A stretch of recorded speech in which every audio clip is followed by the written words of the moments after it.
আসসালামু আলাইকুম রহমতুল্লাহ। আপনারা বেটকেয়ার থেকে বলছি, আমি ডক্টর নাইম গাজী। আজকে আমি আপনাদের সামনে গুরুত্বপূর্ণ একটা ওষুধ নিয়ে কথা বলবো। ওষুধের নাম হলো পিকে পাইপ, যেটার ভিতরে থাকে কার্বোপোপেন।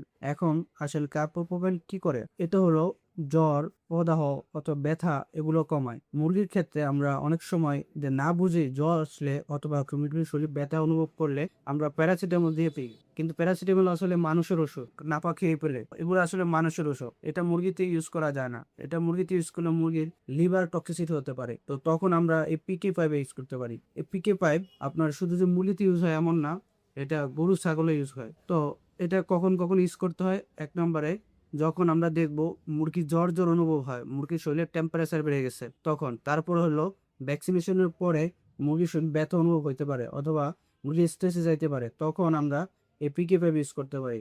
তারপর হলো যখন ব্যাকটেরিয়া তো ভাইরাস দ্বারা ইনফেকশন হয়, তখন মুরগির শরীরে ইনফ্লামেশন দেখা দেয় এবং মুরগির শরীরে ব্যথা অনুভব হয়, তখন আমরা এই পিকে ফাইভ ইউজ করতে পারি। তো এইসব ক্ষেত্রে আমরা পিকে ফাইভ ইউজ করবো। আর পিকে ফাইভ ইউজ করার ক্ষেত্রে অবশ্যই আমাদেরকে যেটা খেয়াল রাখতে হবে, ডাক্তারের পরামর্শ অনুযায়ী পিকে ফাইভ ইউজ করতে হবে। কারণ পিকে ফাইভের ডোজ যদি একটু ব্যতিক্রম হয়, তাহলে মুরগির ক্ষতি হতে পারে, খামারের ক্ষতি হতে পারে। এবং এটা শুধু মুরগির ক্ষেত্রে নয়, এটা গরু ছাগলের ক্ষেত্রেও খুবই গুরুত্বপূর্ণ মুরগির এই পিকে ফাইভের এই ডোজটা। তো আমরা অবশ্যই ডোজ নিয়ে আমরা সতর্ক থাকব। তো আজকে এই পর্যন্ত আমার সাথে থাকার জন্য সবাইকে আন্তরিকভাবে ধন্যবাদ। আসসালামু আলাইকুম রহমতুল্লাহ।